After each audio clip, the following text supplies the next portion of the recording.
As startups, elas surgiram nesse momento em que você pode trazer uma escala muito grande. Por isso que o Eric Ries fala que uma startup ela é uma coisa escalável e que vive num ambiente de incerteza. O produto ou serviço gerado pela startup vive num ambiente de incerteza. Porque você tem uma ideia disruptiva, por exemplo, você tem uma ideia nova que você pode colocar no mercado, mas você ainda não sabe como ela vai se comportar no mercado. Fala pessoal, aqui é Gerson Ribeiro, falando para você mais uma metodologia de criação de startup. O que a gente está fazendo aqui nesse momento aqui agora, você que está me vendo pelo vídeo do YouTube ou pelo Facebook, ou para você que está me ouvindo aqui direto pelo podcast do iTunes, ou então pelo podcast também do Android. Muita gente está acompanhando por um ou por outro. E a sacada aqui é o seguinte, existem muitas metodologias já utilizadas por milhares de pessoas, se não milhões de pessoas. O Business Model Canvas, por exemplo, já foi utilizado por milhões de pessoas para criarem suas startups, para modelarem negócios.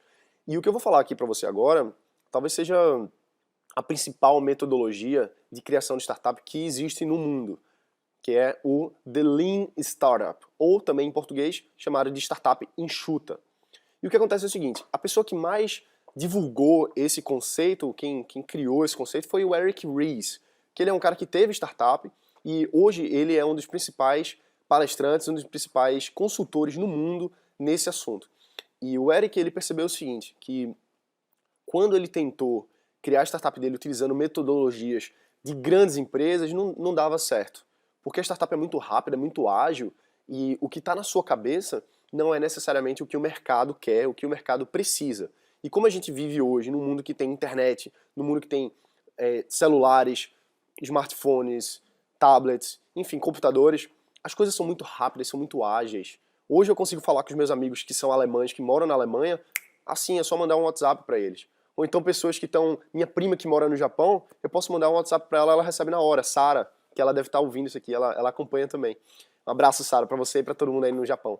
Então, veja como é fácil, veja como é rápido. Eu tô aqui agora gravando um vídeo para colocar no YouTube, super rápido, em que minha prima do outro lado do mundo vai receber daqui a 10 minutos, que é o tempo que demora para fazer o upload, por exemplo. Um amigo meu, eu mando uma mensagem, posso falar com ele via Skype, via WhatsApp, e ter uma conversa com ele em tempo real, que ele mora na Alemanha. Isso, poucos anos atrás, não era possível, porque a gente não tinha tecnologia nesse nível. Então o que acontece é o seguinte, é muito ágil, é muito rápido as coisas que estão acontecendo, porque as informações trafegam no mundo de forma muito rápida. E isso só tende a aumentar. Então, mais e mais pessoas têm acesso a essas informações e conseguem divulgar informações. Ou seja, para você criar um negócio hoje, rapidamente ele consegue ter escala, porque a internet é muito barata a distribuição dos seus produtos. É quase gratuito. Quanto custa, por exemplo, para eu distribuir esse vídeo aqui? Não custa nada para mim. A distribuição é muito rápida e ela é muito ampla. Milhões de pessoas podem ver esse vídeo nesse momento aqui agora. O que eu quero dizer com isso é o seguinte, as startups, elas surgiram nesse momento em que você pode trazer uma escala muito grande. Por isso que o Eric Ries fala que uma startup ela é uma coisa escalável e que vive num ambiente de incerteza. O produto ou serviço gerado pela startup vive num ambiente de incerteza. Porque você tem uma ideia disruptiva, por exemplo, você tem uma ideia nova que você pode colocar no mercado, mas você ainda não sabe como ela vai se comportar no mercado. É um ambiente de incerteza. Até que você prove o modelo, até que você consiga virar cash flow positivo, ou seja, que você consiga ter fluxo de caixa, que você consiga validar a empresa como um negócio de fato, você está num ambiente de incerteza. Só que é muito rápido, a distribuição é muito agressiva, vamos dizer assim. E o que eu quero dizer com isso é que tem muita informação por aí, tem muita startup, e você, se não for ágil, se você não for rápido, e se você não validar o seu negócio com quem realmente importa, que é o cliente, você morre. Como várias empresas morreram. Por exemplo, no livro do Steve Blank, que ele foi professor do Eric Ries, e ele é um dos papas do mundo de startups, o Steve Blank, ele fala da história de uma startup chamada... Eu esqueci agora o nome da startup, mas eu vou lembrar já já. Enfim, qual era o nome da startup? Eu vou lembrar já já. Enfim, imagina, isso foi mais ou menos em 2000 e pouco, e o que é que essa startup queria fazer? Ele queria ser o supermercado online. Ou seja, ele queria que todos os produtos estivessem disponíveis lá no online, no site deles, você fizesse as suas compras lá pelo site e ele entregasse na sua casa. Lembrei do nome da startup, chama-se Webvan. E a Webvan recebeu investimentos bilionários, porque eles montaram tudo baseado numa grande empresa. Eles pensaram, não tem como isso aqui dar errado. É lógico que todo mundo vai querer, vamos fazer logo isso aqui grande. Então eles fizeram grandes warehouses, eles fizeram grandes armazéns, que era tudo automatizado, tinha os robozinhos que iam lá e pegavam tudo que você queria para colocar o mais eficiente, o mais rápido possível para fazer aquelas entregas para aquelas pessoas naquela cidade. Então eles foram expandindo o negócio brutalmente. Eles abriram vários warehouses desses, vários armazéns do Webvan em cidades estratégicas. Eu não lembro agora exatamente quais foram, mas São Francisco provavelmente, Los Angeles, várias grandes metrópoles nos Estados Unidos, eles saíram abrindo esses grandes galpões. E imagina a logística para você fazer um negócio desse. Tinha que ter robozinhos, tinha que ter uma grande quantidade de pessoas trabalhando, enfim, era realmente um investimento muito alto. Foram bilhões de dólares investidos no Webvan. E o que acontece é que eles não utilizaram nenhuma metodologia de startup para fazer isso. Na verdade, na época não existia até consolidado o conceito de startup. Até existia, mas não existia essas metodologias tão divulgadas como a gente tem hoje, né? E o que acontece é que eles quebraram 100%. O Webvan morreu em pouco tempo porque eles não atingiam de fato o que o consumidor queria. Eles não conseguiram entender o que é que o mercado queria, se adaptar e serem enxutos. Eles não foram enxutos. As grandes empresas hoje em dia, elas não são enxutas. E não tem nada de errado se o negócio deles vai bem. Só que se você está começando a criar uma nova empresa, um novo negócio, você tem que ser muito enxuto. Você não pode ficar criando grandes projetos para gastar muito dinheiro para fazer isso, aquilo ali, se você não tem a validação da real necessidade de mercado, se o consumidor realmente quer aquilo ali.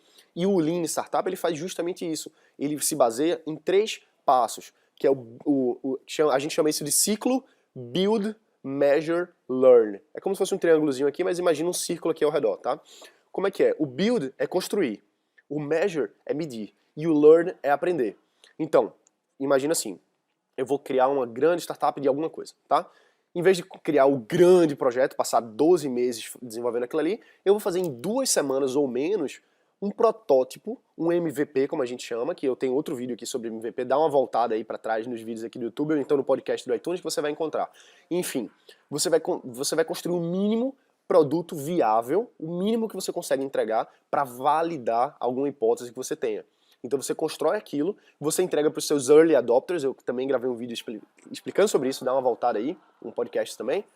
E aí você vai fazer o seu primeiro produto, tá? Você constrói ele, build, construir. Agora você entrega para o seu early adopter e aí você vai measure, você vai medir. Você vai medir o quê? Se ele está fazendo as coisas que você acha que ele faria. Ou seja, você vai validar as suas hipóteses. Ah, será que ele abre o aplicativo? Será que ele usa mais do que 2 vezes por semana? São hipóteses. Você não sabe se isso é real. Você só sabe quando você entrega na mão do early adopter para ele validar. Então você coloca isso, você constrói primeiro build, depois você mede se ele está realmente fazendo o que você acha que ele faria, e aí você learn, você aprende sobre essa iteração. Iteração é um ciclo. Você construiu um ciclo, agora você vai para a próxima iteração, e aí você vai construindo o que a gente chama de desenvolvimento ágil, tá bom? Então, basicamente é isso, é o Lean Startup, é a construção desse ciclo de iterações em que você constrói, você mede, você aprende, com o aprendizado você constrói o próximo, e aí você mede, e aí você aprende, e aí você vai fazendo esse ciclo de aprendizado eterno, você nunca para de validar, você nunca para de aprender. E é assim que surgiu o Facebook, é assim que surgiu o Snapchat, é assim que surgiu o Instagram, o WhatsApp e as grandes startups. Por quê? Porque eles construíram o mínimo necessário para validar se as pessoas tinham interesse naquilo e foram iterando, construindo mais coisas em cima disso. Beleza? Gostou aqui dessa sacada de startup? São 20 metodologias. Se você está acompanhando aqui pelo YouTube ou pelo podcast, volta que tem as 20 metodologias que a gente construiu para especificamente aquecer para a Semana das Startups que está acontecendo agora, nesse momento, depende de quando você está vendo o vídeo ou o podcast, mas se inscreve para a Semana das Startups que eu ensino você passo a passo como você criar a sua startup, como você lançá-la no mercado, ir atrás de investidores e construir de fato o seu projeto, ser dono da sua própria empresa, lançar esse grande sonho que você tem, essa ideia, esse aplicativo, essa plataforma, seja lá o que for, e você empreender de fato, viajar o mundo, se você sonhar em viajar o mundo, construir uma empresa global, se você sonha em construir uma empresa global, e apresentar seu projeto para grandes investidores internacionais. Eu conto um pouquinho de como é que eu fiz isso aí, e você só precisa entrar, se cadastrar, tem um link aqui embaixo, um link aqui em cima, e no podcast também tem a descrição do podcast, tem falando o link também, beleza? É isso aí, um abraço, bota pra quebrar, eu te vejo na Semana das Startups. É isso aí, vamos lá!